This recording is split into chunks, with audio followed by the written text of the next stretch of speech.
Limang kababayan nating Pilipina ay naresto sa Macau dahil sa kasong money laundering at love scam. At for sure sa mga kababayan natin, hindi sila mapupunta sa ganitong gawain kung walang magre-recruit sa kanila na kapwa din natin kababayan na matagal na sa Macau. Kaya matuto tayo at maging babala ito sa lahat ng mga OFW kahit saang bansa man sa mundo.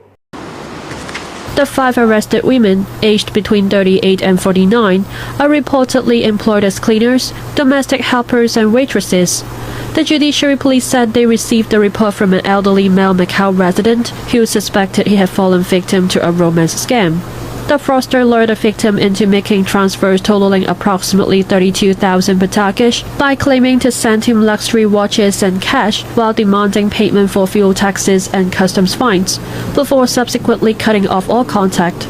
Investigations revealed that the fraudulent transfers had been made to the bank account of one of the suspects, and that a middle-aged female Macau resident had separately been defrauded of around 18,000 Batakish through similar methods, with the proceeds also transferred to the same account. The two victims suffered combined losses of more than 50,000 Batakish.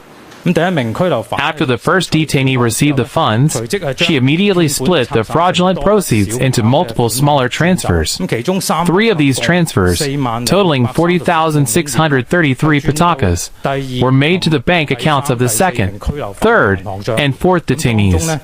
More than 30,000 patakas of that amount was subsequently withdrawn from ATMs by the second detainee, while the remaining funds were withdrawn from ATMs in the same manner by the fifth detainee. The suspects stated that upon completion, they would each receive around 5% of the fraudulent proceeds as payment. The PJ have referred all 5 suspects to the prosecutors and are continuing to pursue other individuals connected to the case who remain at large. The authority urges members of the public to remain vigilant against romance scams and to refrain from making transfers indiscriminately.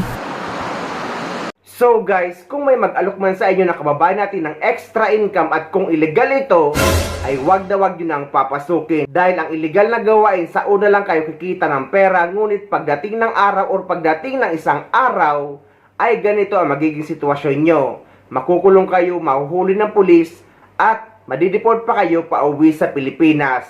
Paano na lang ang pamilya nyo na umaasa sa inyo?